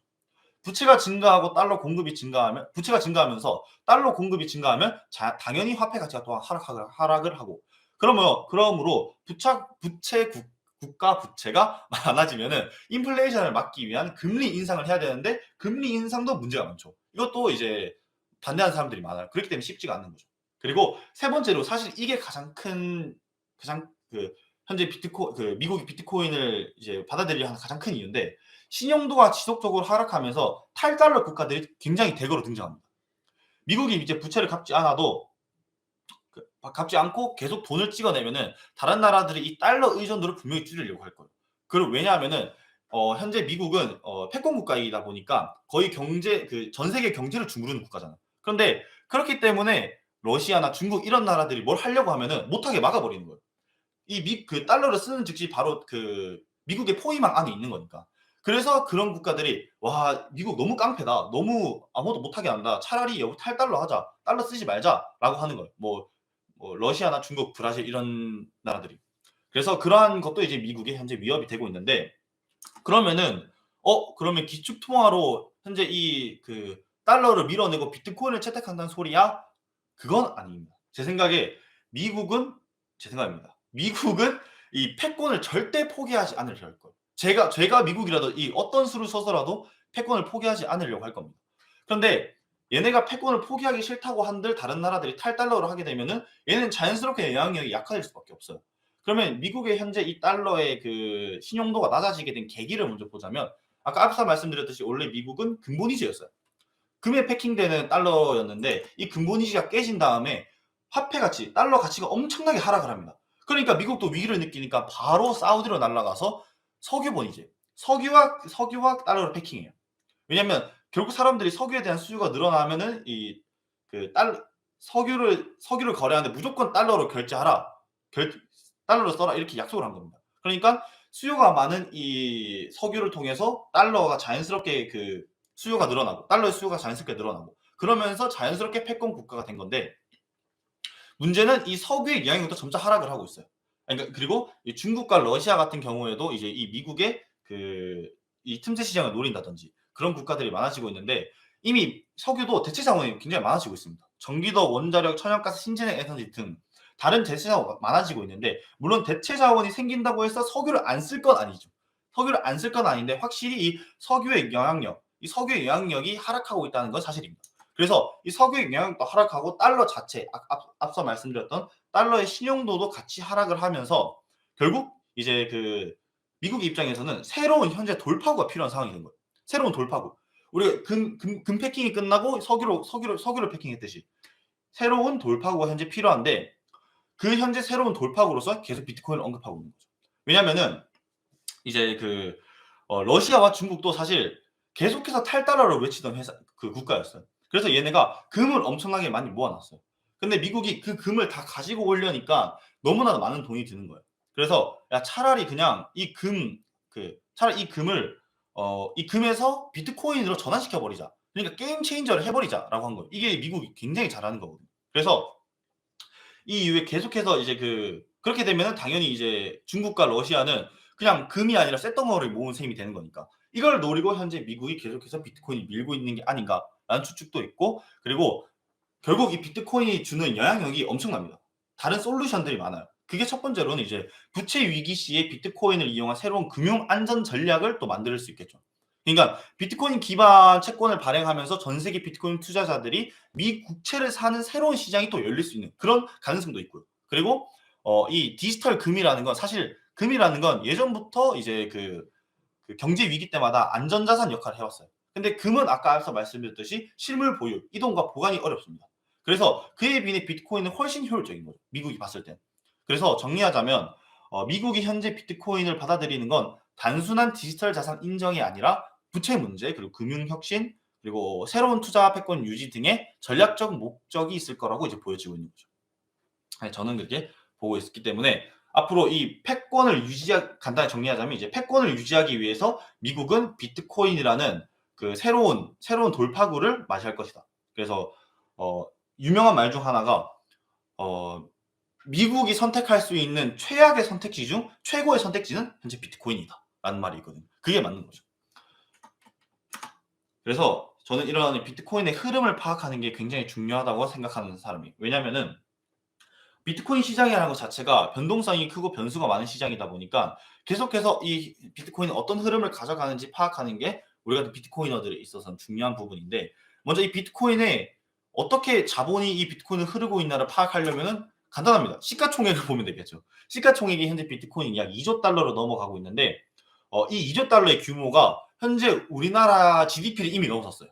그러니까 엄청나게 큰 시장이라는 거죠. 그리고 각 나라들은 어떻게 이 비트코인을 준비하고 있냐 봤더니, 먼저 앞서 말했던 미국과 중국, 이들이 이미 그 비트코인을 모으고 있었어요. 준비하고 있었어요. 물론 이게 이제 그 불법적인 그런 사람들로부터 그 뺏은 것도 있겠지만은 직접 모으고 그런 거를 다 해서 지금 1, 2위를 다투고 있습니다. 그리고 그 밑으로는 영국, 독일, 그리고 우크라이나, 엘살바도르, 부탄이 있는데, 이 엘살바도르가 있는 이유는 엘살바도르는 비트코인을 법정화폐로 채택한 최초의 나라예요. 그래서 이때 이후로 실제로 비트코인을 법정화폐로 채택하고 국고가 90%가 늘었습니다. 그러니까 나라의 재산이 거의 2배가 됐다는 거는 정말 엄청난 성과거든요. 그래서 실제로 처음에 엘살바도르 대통령이 이제 비트코인을 법정화폐로 채택할 때 반대가 엄청 많았어요. 그런데 이 비트코인을 법정화폐로 채택하고 국고가 늘어나니까 그 돈으로 이제, 원래 엘살바도르가 그 남미에서 굉장히 위험한 국가였는데 현재 치안율 2위입니다. 그러니까 이런 정책적으로 긍정적인 영향을 끼치는 거죠. 그리고 이 우크라이나가 있는 것도 되게 재밌는 얘기인데, 우크라이나가 전쟁이 있었잖아요. 러시아와의 전쟁이 있었는데 이때 실제로 우크라이나가 이제 비트코인 트위터에 비트코인 주소를 올리면서 비트코인 지갑 주소를 올리면서 우리 비트코인 지갑부서 여기입니다. 여기로 도와주십시오. 지지해 주십시오. 이렇게 한 거예요. 그래서 이때 실제로 굉장히 엄청나게 많은 양의 비트코인이 우크라이나로 유입됐다고 해요. 그래서 실제로 우리 업비트나 비썸 코인원 같은 경우에도 우크라이나에 기부를 했었고, 그래서 어떻게 보면 이게 비트코인의 선기능이에요. 언제 어디서 누구에게나 이러한 돈을 원하는 만큼의 돈을 보내줄 수 있는 거. 이게 비트코인의 가장 큰 선기능이라고 보고 있고, 근데 여기서 이제 보고 있는데 이제 여기서 독일 4위인 독일은 사실 빠져야 됩니다. 왜냐하면 현재 독일은 비트코인이 없어요. 0입니다. 왜냐면은 이제 비트코인 반감기 효과가 좀 늦게 왔어요. 상승장이 좀 늦게 왔는데 그 이유가 이제 독일이 엄청나게 많은 양을 매도를 했기 때문인데, 이때 독일이 조기 매도를 하면서 그 당시에 조기 매도로 손실이 약 16억, 지금은 한 20억 달러 손실을 봤다고 해요. 그러니까 엄청나게 많은 손실을 본 거죠. 조기 매도를 하면서. 그래서 이러한 사례를 봤을 때 비트코인을 받아들인 나라는 이러한 정책적으로 긍정적인 영향을 미치고, 비트코인을 이제 비트코인을 모으지 않은 나라는 이렇게 부정적인 영향을 끼치는 걸 봤을 때 결국 사람들, 그리고 정부와 기관, 국가들이 봤을 때 비트코인을 더욱더 모으려고 할 건지 더 앞으로 모으지 않으려고 할 건지도 우리가 볼 수 있는 부분이죠. 저는 앞으로 더 많은 국가들과 기업들에서 비트코인을 받아들일 거라고 생각합니다. 그래서 비트코인은 뭐 당연히 중립성을 갖고 있지만 미국의 영향력이 가장 큰 영향을 미치는 사실상 미국입니다.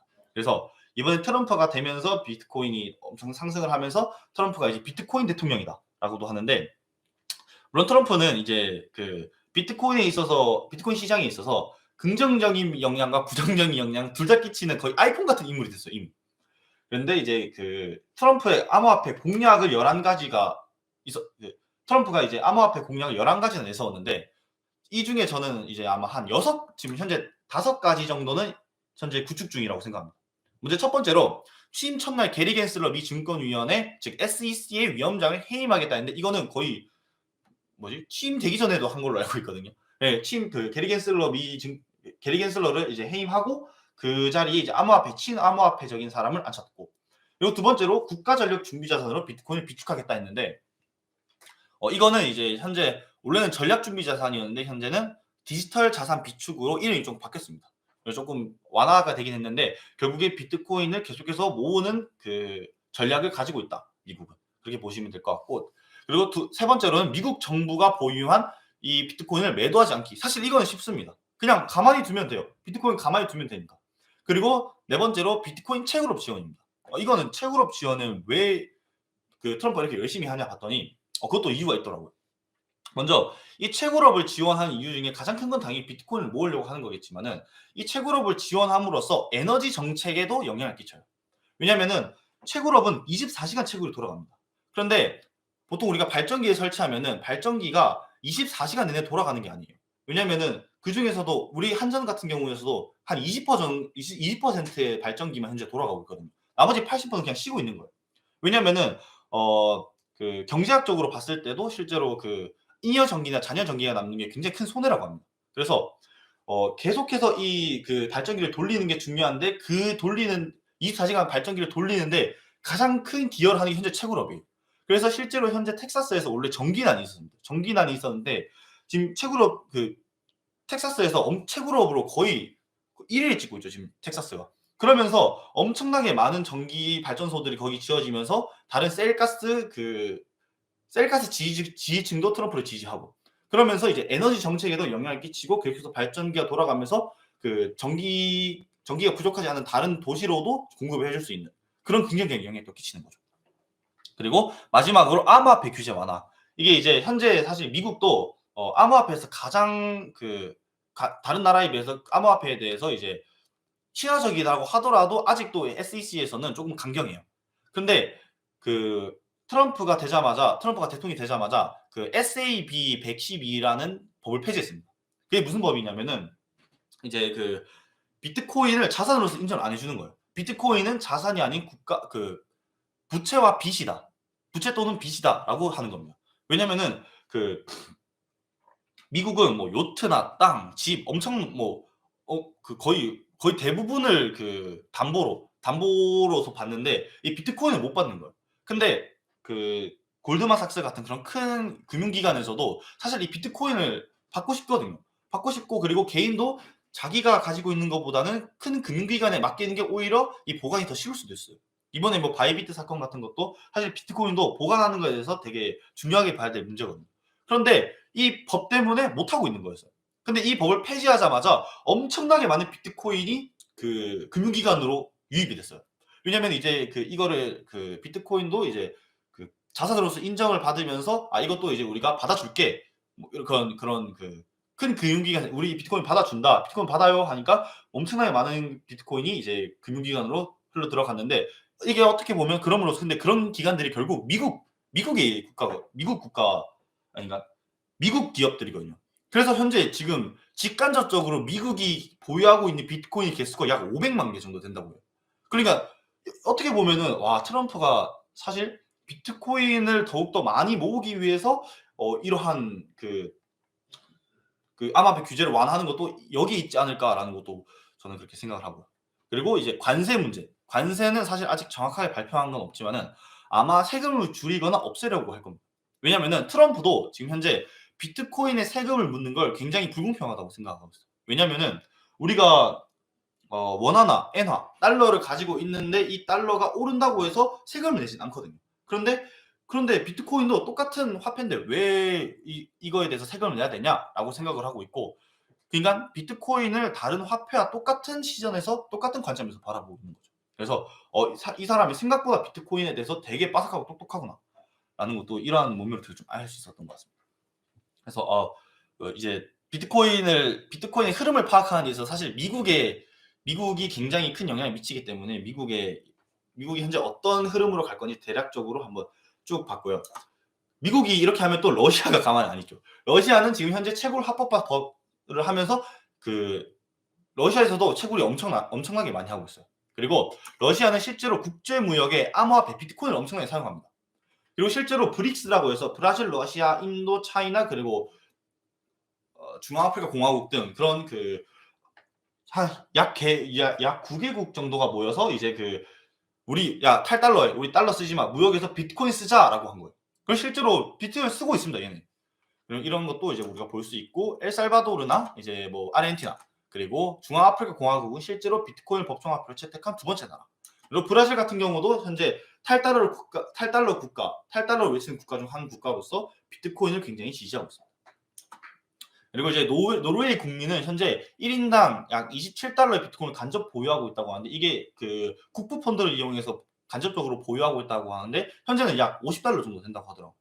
그리고 이제 케냐에서도 현재 비트코인 채굴을 하고 있고 부탄 그리고 이 영국 같은 경우에도 암호화폐 개인재산 인정 법안을 도입하는 등 이러한 행보를 보이고 있는데 여기서도 부탄이 이 비트코인 채굴을 하면서 엄청나게 성장을 했습니다.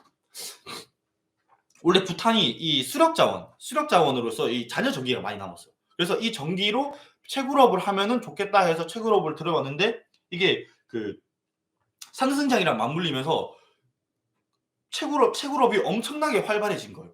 그래서 현재 비트코인 보유량이 아까는 한 6, 7위 정도 됐었는데 현재는 지금 거의 영국과 비슷하다고 합니다. 그리고 그 국가의 GDP 40%가 현재 비트코인 채굴업이에요. 그러니까 얘네는 지금 비트코인 채굴이 한 나라를 거의 살리는 급입니다.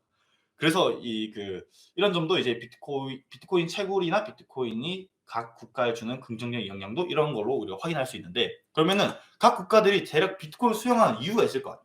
그 이유를 이제 세 가지 측면으로 볼 수 있는데 먼저 첫 번째로는 경제적인 측면입니다. 국가 자산 다각화와 경제적 기회 창출인데 이 엘살바도르가 부탄이 그러한 예시예요. 이러한 그 국가들이 개도국 같은 이런 그 선진국이 아닌 국가들에서 비트코인을 모으면서 새로운 경제적 기회를 창출할 수 있고 그리고 선진국의 입장에서는 국가 자산을 다각화함으로써 좀 더 안정적으로 갈 수 있는 거죠. 그리고 두 번째로는 기술적 측면입니다. 먼저 이 디지털 자산 확산과 블록체인 기술 선도가 이 기술적 측면에서 볼 수 있는 그 장점인데 먼저 우리나라 같은 경우에는 IT 기술이 엄청나게 발달돼 있어요. 그래서 아직 우리나라가 비트코인이나 그런 암호화폐에 대해서 엄청나게 강경하죠. 너무 느립니다. 그런데 만약에 이거를 받아들이게 된다면 그 확산 속도는 엄청나게 빠를 것이다. 그리고 블록체인은 현재 비트코인과 블록체인은 떼어놓을 수 없는 사이가 됐어요. 이미. 그렇기 때문에 이 비트코인을 받아들인다는 것은 블록체인 기술과 관련 산업들이 성장할 수 있는 계기가 마련될 것입니다. 그리고 세 번째로는 이제 지정학적 측면이에요. 저는 사실 비트코인을 수용하는 가장 큰 이유 중에 하나가 이거라고 생각해요. 이제 첫 번째로 정치적 불확실성을 대비할 수 있고 비트코인의 중립성 덕분에 이 비트코인을 점점 많은 나라들이 수용을 하고 있는데 예를 들면은 이게 한 가지 예시로는 얼마 전에 이제 작년에 우리나라에서 계엄령 같은 그런 큰 사건이 있으니까 우리나라에 있는 거래소에 있는 모든 비트코인이 몇십 프로가 하락했어요. 십몇 프로, 몇십 프로인가. 비트코인도 똑같았습니다. 그러니까 사람들이 와 이거 팔아야 돼 말아야 돼 이렇게 하고 있을 때 저도 놀래서 그 다른 해외 거래소를 봤었거든요. 근데 해외 거래소는 영향이 없어요. 오히려 그때 올랐던 걸로 알고 있거든요. 그러니까 어떠한 국가의 그 영향력을 더 적게 받는 거예요. 즉 국제 정서 변화에 대한 영향이 조금 더 덜 민감한 거죠. 그래서 어떠한 나라에서 우리나라에 있는 거래소의 비트코인이 엄청난 하락이 좀 다음 날 또 바로 회복을 했습니다. 이런 걸 봤을 때 이제 좀 더 안정적인 자산으로서 가지고 갈 수 있는 게 현재 비트코인이다라고 보고 있고 그리고 이 ETF 승인이 굉장히 중요합니다. 왜냐하면 ETF라는 건 익스체인지 트레이드 펀드로서 상장 지수 펀드인데 간단하게 말하면 비트코인의 ETF 의미가 전 세계가 이 비트코인을 자산으로서 인정한다는 뜻과 똑같아요.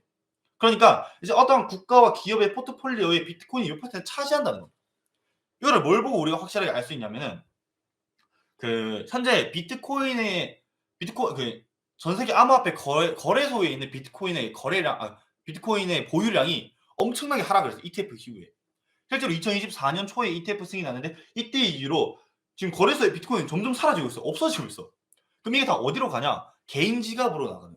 그러니까 이 비트코인을 사고 팔기 위해서 거래소에서 드는 게 아니라 이 비트코인을 장기 보유하는 장기 보유자들이 늘고 있다는 거예요.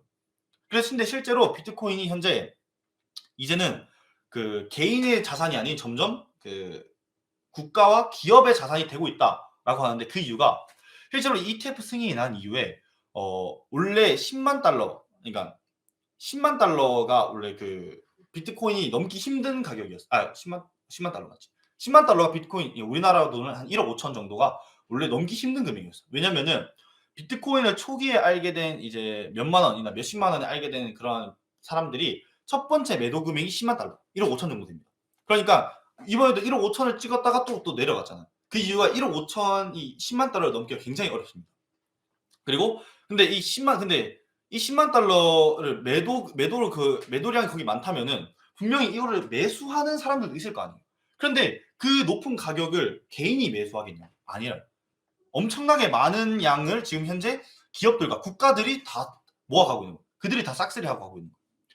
그러면서 현재 그 거래소에 있는 양이 그런 기업들로 빠지고 있고, 그래서 10만 달러 첫 번째 매도 금액 매도 목표가 10만 달러고 그 이후에 매도 목표가 30만 달러입니다. 그래서 10만 달러를 만약에 다시 넘어가게 되면 30만 달러까지는 이제 금방 갈 수 있겠다라고도 이제 평가를 하고 있고, 그래서 실제로 우리가 그러면 이제 거래소에서 비트코인을 사기 위해서는 누구와 경쟁을 해야 되냐? 개인이 아니라 그 정부와 기관들과 경쟁을 해야 되는 거예요. 그러니까 이 거래소에서 비트코인을 사는 거는 앞으로 더더욱 어려워질 수밖에 없습니다. 그래서 그러면 비트코인을 모아야 되겠는데 그러면 다른 방법을 이제 모색해 봐야 할 때라고 생각합니다. 그래서 이 비트코인을 모으는 방법으로는 크게 두 가지 방법이 있습니다. 첫 번째로는 거래소에서 사는 거예요. 앞서 말씀드렸듯이 거래소에서 사는 건데, 거래소는 그러니까 트레이딩을 해보신 분들은 아시겠지만 쉽지가 않습니다. 전문적 지식, 경험, 그리고 기본적으로 많은 돈이 필요해요. 그리고 앞서 말씀드렸듯이 거래소에서 사는 거는 이제 점점점 경쟁이 치열하고 더욱더 어려워질 수밖에 없다는 거죠. 그래서 제가 선택한 게 현재 채굴입니다. 채굴은 이제 내가 가진 해시레이터만큼 보상을 얻는 걸 채굴이라고 하는데, 이 채굴기가 해시레이터라는 건 이제 채굴기가 가진 비트코인 채굴 능력을 뜻합니다. 그러니까 해시레이터가 많을수록 내가 얻게 되는 비트코인의 양이 더 많아지게 되는 거죠. 그래서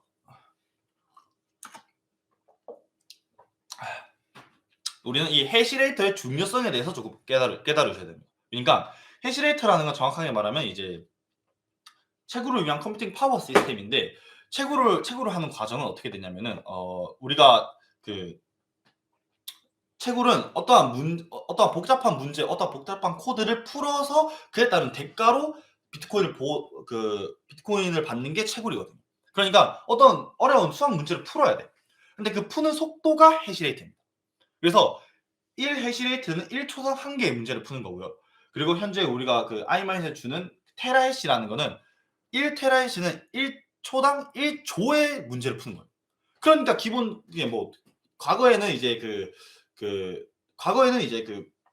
노트북이나 그 컴퓨터로도 충분히 채굴이 가능했으나, 이제는 사실상 기본 전문 채굴기가 아니면은 채굴이 거의 불가능한 수준인 거죠. 그래서 이제는 채굴은 개인의 영역이 아닌 점점 기업과 다른 회사들의 영역이 되고 있다는 거죠. 그렇기 때문에 이제 채굴도 이제 다른 내가 직접 채굴이 아닌 다른 방법도 모색해야 할 텐데, 이 비트코인 채굴에 대한 얘기를 여러분들께 조금 더 자세하게 해드리려고 합니다. 먼저 비트코인 채굴이라는 건 아까 앞서 말씀드렸던 4가지 중에서 탈중앙화라는 특성과 연관이 있어요. 그 왜냐?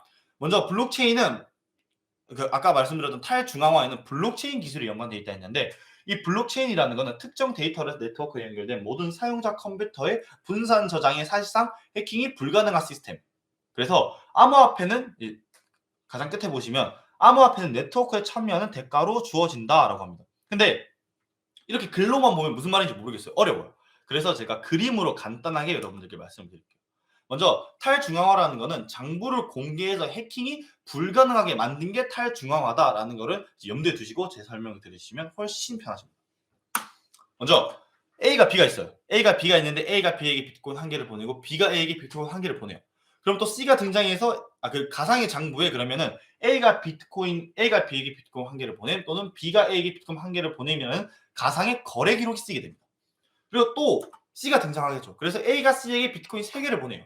그러면 A가 C에게 비트코인 3개를 보냄이라는 또 다른 거래 기록이 쓰입니다. 그러면 더 많은 사람들이 거래를 하면 할수록 더 많은 거래 기록이 계속해서 이 가상의 거래 장부에 쓰이게 되는 거예요. 근데 그러면은 사람들이 거래를 많이 하면 할수록 이 장부들이 많이 생기겠죠. 근데 문제가 제가 지인분께 그 비트코인 10개를 보냈어요. 근데 그 사람이 나 비트코인 5개밖에 안 받았다. 5개 더 줘. 라고 거짓말을 할 수도 있겠죠. 즉, 이 거래를 한 사람끼만 이 거래 장부를 갖고 있는다면은 문제가 생길 수 있다는 거예요. 조작이 가능할 수도 있다는 거예요. 그래서 이 거래에 참여한 모든 사람들에게 똑같이 거래 기록을 똑같이 장부를 나눠주는 겁니다.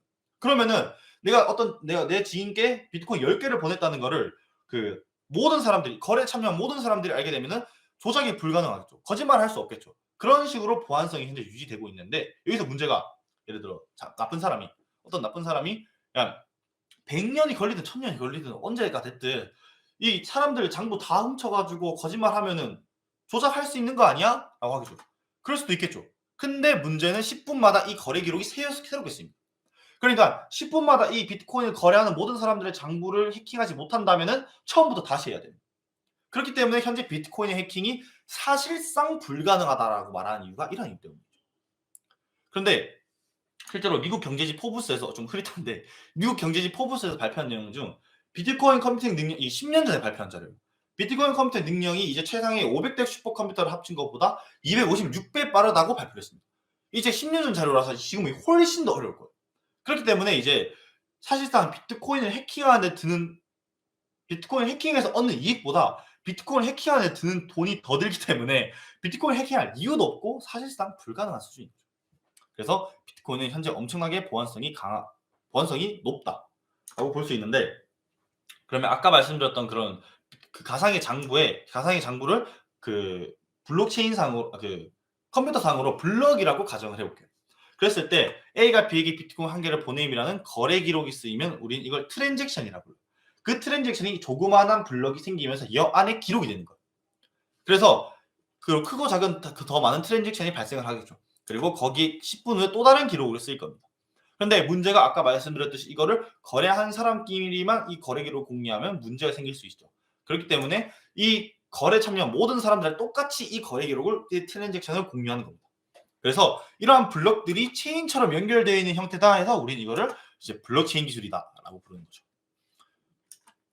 그래서 이 하나의 그 조그만한 그 블럭을 우리는 모두가 공개하는 공개형 거래 장부라고 부르고 이 공개형 거래 장부를 10명, 100명 더 많은 사람들이 공개하면 할수록 그 보안성이 강화가 되겠죠. 그래서 서로가 서로 간의 증인이 된 공증자가 되면서 그 중앙화된 은행이 따로 필요가 없어지는 진짜 탈중앙화가 이렇게 실현이 되는 겁니다.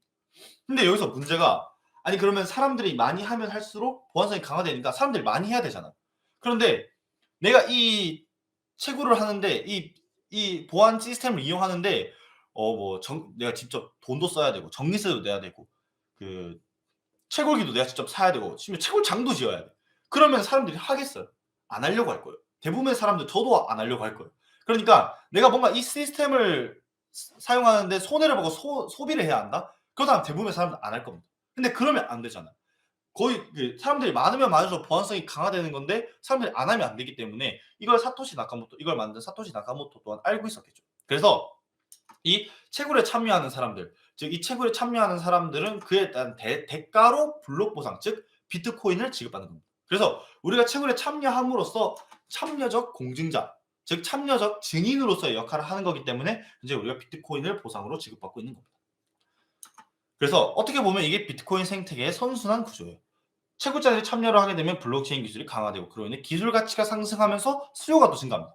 근데 수요가 증가하면 또한 비트코인의 가치가 상승해요. 그렇게 되면 채굴자들이 또 참여를 하면서 또 블록체인 기술 강화 다다다다다 이렇게 생태계 선순환 구조가 반복이 되는 거죠. 그런데 여기서 채굴자들의 수익은 블록 보상뿐만 있는 게 아닙니다. 거래 수수료도 채굴자들의 수익에 포함이 돼요. 근데 블록 보상은 아까 말씀드렸듯이 반감기로 인해서 계속해서 줄어듭니다. 근데 거래 수수료는 계속해서 늘어나게. 더 거래가 많아지면은 더 거래 수수료가 늘어나게 돼 있어요. 왜냐면은 사토시 나카모토가 이런 말을 했어요. 몇십 년이 지나 블록 보상이 너무 작아졌을 때는 채굴 수수료가 이 채굴의 주 수익원이 될 것이다. 사토시 나카모토가 장담하는데 20년 후에는 비트코인 거래량이 매우 커져 있거나 혹은 아예 없거나 둘 중 하나일 것이다 라고 얘기했어요. 그러니까 실제로 이제 블록 보상 이걸 우리가 확인할 수 있습니다. 어떻게 확인할 수 있냐면은 이거는 그러니까 반감기 전 블록과 반감기 후의 블록을 가져왔는데 반감기 전에는 블록 보상이 6.25개인데 그 거래 수수료가 거의 없습니다. 0. 몇 개. 근데 반감기 후에 3.125개로 엄청나게 늘어났는데 이때 물론 반감기라는 특수한 그 날이기 때문에 이렇게 거래가 많았고 있지만은 3.125개로 줄어들긴 줄어들었지만 거래 수준은 훨씬 많았다는 거죠. 그래서 앞으로 더 많은 사람들이 비트코인 거래 현재 그 무역에서도 비트코인을 거래하고 있고 이렇게 비트코인 거래가 많아지면 많아질수록 거래 수수료는 더욱더 많아질 거라는 거예요. 근데 이 거래 수수료가 어떻게 보면 비트코인 채굴자들이 보는 두 번째 비전인 거죠. 왜냐면 중간자의 역할을 모두가 대체하면서 이 거래 수수료를 그 사람들이 모두가 나눠가는 겁니다. 현재 이 중간자의 역할을 누가 하고 있어요? 은행이 하고 있어요. 그러면서 우리가 은행에 돈을 맡기면서 은행은 그 돈을 우리가 돈을 받으면서 은행에 돈을 가져오죠. 그러면서 그 중간자의 역할을 하면서 은행이 모든 수수료를 다 독점을 해왔던 거예요. 그 은행에는 당연히 뭐 금융 엘리트들, 금융 재벌들 등이 포함이 되어 있죠. 근데 사토시 나카모토는 이게 불공평하다 생각한 거예요. 아니 모든 사람들이 이 수수료 중간자의 역할을 대체할 수 있다. 그러면서 당연히 이 블록체인 시스템을 만들면서 모든 사람들이 중간자의 역할을 채굴자들이 대체를 하게 되면서 자연스럽게 화폐는 비트코인으로 변하지 않을까라는 게 생각인 거죠. 그래서 간단하게 말해서 채굴에 참여하는 방법을 여러분들 아셔야 되잖아요. 근데 아까 말씀드렸듯이 채굴은요 이제 개인의 영역이라고 하기에는 한계가 있습니다. 왜냐면 직접 채굴은 진입 장벽이 너무 높아요. 내가 직접 채굴기도 사야 되고 그리고 그 전기세가 낮은 나라에 채굴장도 짓고 관리해야 되고 그리고 채굴장도 짓고 관리 운영 및 심지어 전문적 지식도 너무 많이 필요한 거예요. 그러니까 실질적으로 그 일반인들이 평범한 사람들이 채굴에 참여하기는 한계가 있다는 겁니다. 이제는. 그래서 제가 선택한 게 리모트 마이닝이라는 개념이에요. 리모트 마이닝 서비스는 간단하게 말해서 암호화폐 채굴과 관련된 개념으로 물리적으로 채굴 장비를 소유하거나 운영하지 않고도 채굴 활동에 참여할 수 있는 방법을 리모트 마이닝을 하고 있어요. 근데 이 장점으로는 편의성, 접근성, 적은 기초 자본입니다. 그러니까 전문적인 지식이 없어도 누구나 작은 금액으로도 시작할 수 있는 거죠. 그래서 현재 저는 마인베스트라는 현재 그 채굴 기업을 선택했고요. 이 마인베스트는 글로벌 디지털 마이닝 표준이 되려고 하는 회사이며 현재 스마트 마이닝 기술을 가지고 있어서 다른 그 채굴장이나 다른 클라우드 마이닝 회사에 비해서 훨씬 더 전기세가 쌉니다. 그런데 이 마인베스트와 아이마인 그리고 우리에 대한 이 관계를 정확하게 이해를 하셔야만 내가 누군가에 전달을 하거나 내가 이해하는데 오해가 없어요. 그러니까 비즈니스 모델을 정확하게 이해를 해야 되는데 마인베스트는 그 흔히들 채굴기를 만드는 회사다라고 알고 계신 분들이 있는데 그게 아닙니다. 채굴기를 중고 채굴을 싼 값에 사와서 그걸로 전기세가 싼 국가의 그 데이터 센터 즉 채굴장을 넓혀가는 회사예요. 그런 채굴장을 넓혀가면서 이제 이러한 그 높은 취한성을 고객에게 지속적으로 제공하는 회사인데 그러한 회사의 그 리모트 마이닝 서비스 플랫폼이 아이마인 서비스 제공 회사인 거죠. 그래서 아이마인은 이제 그 채굴에 대한 수요가 있는 고객들의 운영 및 관리하는 서비스를 제공하고 있고 개인 채굴자는 그런 아이마인이 다리 역할을 함으로써 마인베스트로부터 그 업계 최고의 경쟁력 있는 서비스 상품을 제공받을 수 있고 그리고 마인베스트는 개인 채굴자로부터 지속적인 자금 조달이 가능하면서 그로 인한 규모의 경제 실현이 가능한 거죠. 그래서 간단하게 말하면은 마인베스트는 공장의 역할 그리고 아이마인은 판매자의 역할 그리고 개인 채굴자는 소비자의 역할인 거죠. 그래서 이 중간에 이 마인베스트와 개인 채굴자를 연결해주는 중간에 다리 역할이 현재 아이마인이 하고 있는 겁니다. 그러면 그 많고 많은 회사들 중에 그럼 왜 아이마인을 선택해야 되냐라고 한다면 아이마인이 현재 압도적인 경쟁력을 갖고 있기 때문입니다. 현재 아이마인은 세 가지의 상품을 내세우고 있는데 첫 번째로 인텔리전스 마이닝 그리고 두 번째로 인터랙티브 마이닝인데 인텔리전스 마이닝이라고 하는 거는 채굴기 시장가 적용 판매를 통해서 만약에 채굴기를 싼 값에 들어오면 싼 값에 공급을 하겠다 뜻입니다. 그래서 그 회사가 점점 발전하면 할수록 계속해서 좋은 프로모션이 나오는 이유도 여기도 있는 거죠. 그래서 현재는 536테라이스를 제공하고 있는데 다른 그 마이닝 회사에 비해서 훨씬 테라이스가 높다 보니까 기본적으로 수요도 다른 곳에 비해 높아요. 그래서 최신형 채굴기 선점 제공도 가능한 거죠.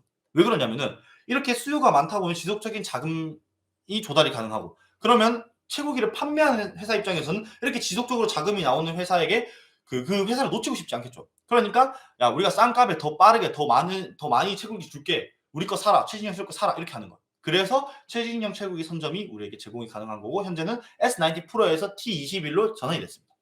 이거는 이제 뒤에 조금 더 자세하게 내용을 다뤄보도록 할게요. 그리고 두 번째로 인터내셔널 마이닝. 이거는 이제 국가별 정책 리스크를 피하기 위해서 경쟁력 확보를 위한 끊임없는 글로벌 확장을 하고 있다. 라는 뜻인데, 국가별 정책 리스크라는 거는 우리가 예를 들어 중국의 그 모든 채굴장이 있어요. 그러면은 중국이 실제로 마이닝을 금지했을 때가 있습니다. 근데 이때 엄청나게 많은 엄청나게 많은 마이닝 업체들이 문을 닫아요. 왜냐면은 그들이 공산주의 국가다 보니까 엄청나게, 그러니까 그 중국이 전기세가 싸서 중국에 엄청나게 많이 채굴장 지어놨는데 얘네가 공산주의 국가니까 얘네가 하지 말라면 그냥 하지 말아야 돼요. 그러니까 그들이 가진 모든 공장이 다 문을 닫아버린 거예요. 그렇게 되면 어떻게 돼요? 회사 입장에서 엄청난 그 손해인 거예요. 리스크인 거예요. 그래서 한 나라뿐만 아니라 여러 나라의 글로벌하게 그 채굴장을 짓고 있는 이유, 첫 번째 이유고, 두 번째 이유는 전기요금, 전기세입니다. 먼저 업계 평균으로는 0.07kW인데 현재 우리나라에서 만약에 채굴을 한다 했을 땐 0.3, 0.25kW 정도 필요해요. 그러니까 업계 평균이 그래서 거의 4배 정도 4배 정도 비싸니까 채굴을 거의 못하는 거예요. 근데 아이마이는 현재 0.036kW로 업계 평균에 비해서 훨씬 거의 2배에 가까운 그 전기세가 싼 거죠. 그러니까 그만큼 채산성도 높을 수 있는, 더 많은 채산성을 제공할 수 있는 이유, 거기에 있는데, 저도 근데 이것만 보고 사실 아이마인이 압도적인지 우리가 알 수가 없잖아요. 그래서 저도 물어봤습니다. 한번 물어봤어요. 진짜 챗GPT야 그 비트코인 채굴 1테라 기준 가격이 얼마냐 물어봤을 때, 작년 기준으로 마이크로 BT에서는 현재 테라당 약 88달러에서 125달러, 그리고 그 엔터마이너에서는 테라당 약 91달러 정도에 제공을 하고 있습니다라고 하더라고요. 그런데 현재 그 아이마이너에서는 테라당 약 19달러를 제공하고 있습니다. 그러니까 다른 회사들에 비해서 훨씬 더 경쟁력이 있고 훨씬 더 많은 해시레이트를 확보를 해주고 있는 거죠. 그리고 아까 저 회사들은 사실 채굴기를 만드는 회사이기 때문에 이런 클라우드 마이닝 쪽으로는 조금 이제 덜해요. 근데 그래서 클라우드 마이닝만을 전문적으로 하는 회사랑도 한번 비교를 해봤어요. 이제 해시샤이닝, 해싱24 에코스라는 회사인데, 실제로 이 주소로 들어가시면 다 내가 확인도 가능하고 실제로 구매도 할 수 있는 회사들입니다. 그래서 그렇게 접근성이 좋은 회사들을 좀 간추려 봤을 때, 마이닝 회사는 결국 마이닝 회사의 경쟁력이라는 거는 해시레이터가 많을수록, 그리고 전기 비용은 낮을수록 채산성이 높은 구조고요. 그리고 그 채산성이 높다는 건 결국 그 경쟁력에서 우위에 있다는 뜻이거든요. 그렇게 봤을 때 현재 아이마인이 해시레이터도 가장 많았고 전기 비용도 가장 낮았습니다. 이런 걸로 봤을 때. 그래서 이런 걸 다 따져봤을 때 객관적으로도 현재 아이마인이 다른 회사들에 비해서 훨씬 더 경쟁력이 있고 훨씬 더 많은 해시레이터와 전기 비용이 낮구나라는 것도 이렇게 확인할 수 있는 거죠. 그리고 마지막으로 이제 얼마 전에 아이마인 업데이트가 있었죠. 대규모 업데이트가 있었는데, 이 업데이트 이유를 조금 저는 알아야 된다 생각하는 게, 현재 아이마인은 하락장을 대비하기 위해서 더 효율적인 채굴기 모델로 전환시켜 준 겁니다. 우리의 채굴기를. 그래서 S19 프로에서 T21로 전환을 시켜줬는데, 이 S19 프로는 신형 채굴기 아니라 중고 채굴기잖아요. 그래서 이 중고 채굴기를 파는데 가장 적절한 시기가 이때라고 판단했던 것 같아요. 회사는 이때라고 판단을 해서 현재 S19 프로에 대한 수요가 가장 높을 때가 이때다. 그렇기 때문에 이때 지금 팔지 않으면 나중에 이걸 못 파는 지경, 또는 너무 싸게 팔아야 되는 지경 전에 이 S19 프로를 빨리 팔고 신형 채굴기로 전환을 한 겁니다. 그래서 그 T21이 S19 프로에 비해서 훨씬 전력 효율성이 좋고, 그래서 초기 투자 비용, 그러니까 지금 당장의 그 채산성으로 본다면 S19 프로가 훨씬 더 좋을 수가 있겠지만은, 장기적인 관점, 장기적인 전기세 절감을 고려했을 때는 T21이 훨씬 더 유리하다는 거죠. 그래서 이거를 저도 처음에 이제 아이마인이 이렇게 업데이트가 되고 이제 저도 결국 카메라 앞에서 이렇게 강의를 하고 있지만은, 저 똑같은 아이마인의 투자자 입장이잖아요. 그래서 조금 처음에는 와닿지가 않았어요, 저도. 그래서 이거 내가 분명 회사 이유가 있을 거라고 계속 공부하고 찾아봤는데, 그러다가 이제 제가 한번 엑셀에 한번 정리를 한 게 있습니다. 이게 뭐냐면은 S19 프로와 T21을 S19 프로와 T21의 채산성이죠. 채산성을 비교한 게 있어요. 이거를 조금 이제 보여드리려고 하는데, 이전에 제가 말씀드리고 싶은 거는 애초에 비트코인 채굴량 계산이라는 거는 절대 정확하지 않습니다. 그러니까 왜냐면은 너무나도 고려할 사항이 많아요.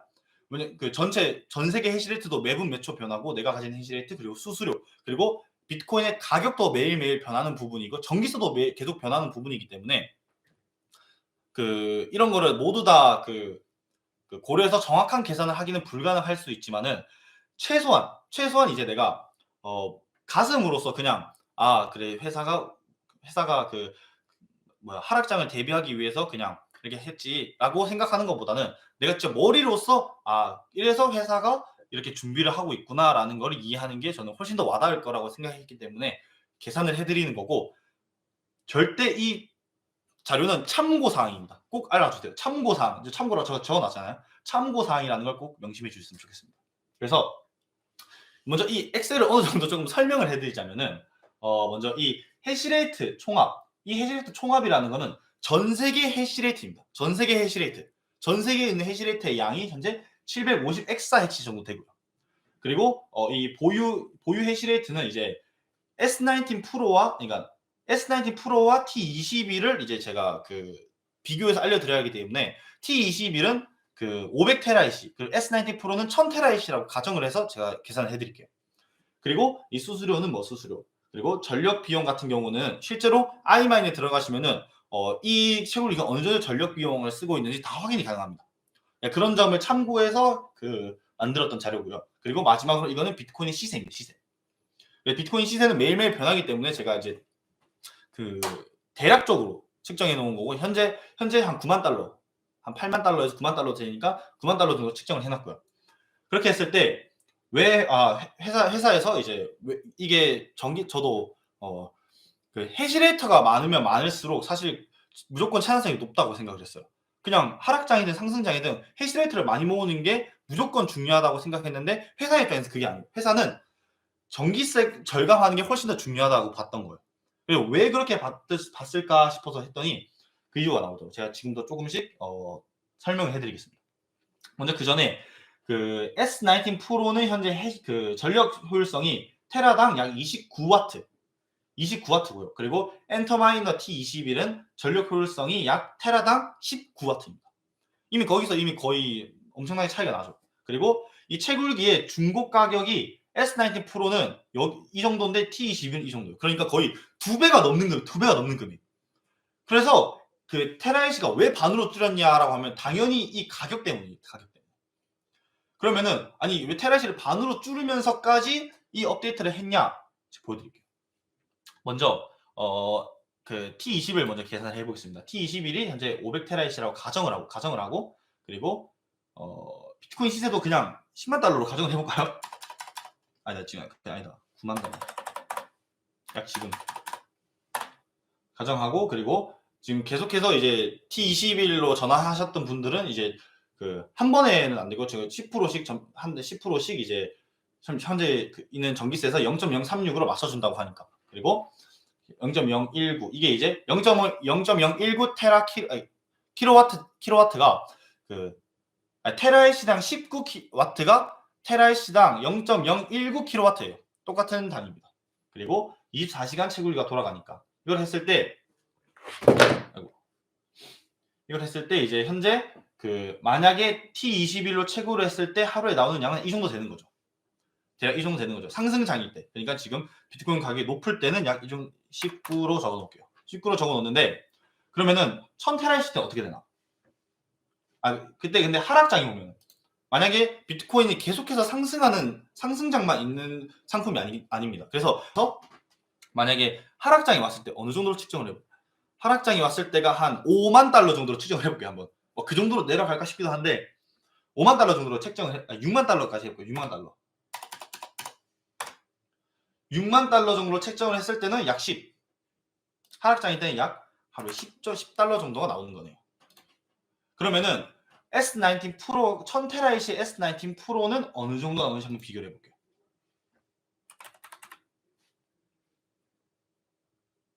이제 이거를 똑같은 가격으로 맞춰놓고, 그리고 전기세가 현재 그 S19 프로는 0.5kW입니다. 이거보다 더 비싸기도 한데 일단 0.5로 맞춰놓을게요. 그리고 테라이시당 킬로와트는 여기서는 29W로 되어 있는데 실제로 iMine은 28W 정도 되더라고요.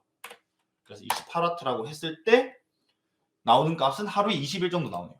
그러니까 지금 당장에 보니까 이거 물론 어느 정도 그렇게 큰 차이는 없지만은, 그래도 1000테라 S19 프로가 훨씬 좋아 보이잖아. 이렇게 보면. 근데 만약에 비트코인 시세가 하락장이 왔을 때 아까 6만 달러로 계산했죠.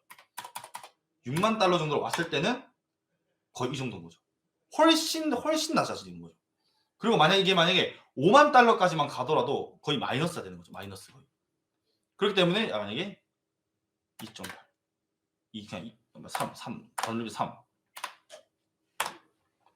그러니까 이렇게 봤을 때 그러니까 지금 비트코인 가격이 이 정도일 때는 S19 프로가 좋아 보여도 결국 하락장이 왔을 때는 S19 프로는 마이너스가 될 수밖에 없다는 거예요. 마이너스가 될 수밖에 없다. 그래서 회사에서도 하락장을 준비하기 위해서 왜 T21로 전환했는지 이걸 통해서 우리가 대략적으로 알 수 있는 거죠. 그리고 심지어 만약에 비트코인 가격이 5만 달러까지 내려간다?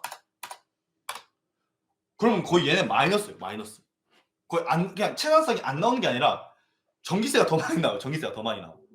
그러니까 회사에서도 그 S19 프로로 계속 가게 되면 이거 고객들에게 그 채산성을 줄 수가 없겠다. 비트코인을 줄 수가 없겠다라고 생각해서 우리들의 최소한의 채굴권을 보장해주기 위해서 한 업데이트가 아닐까라고 생각합니다.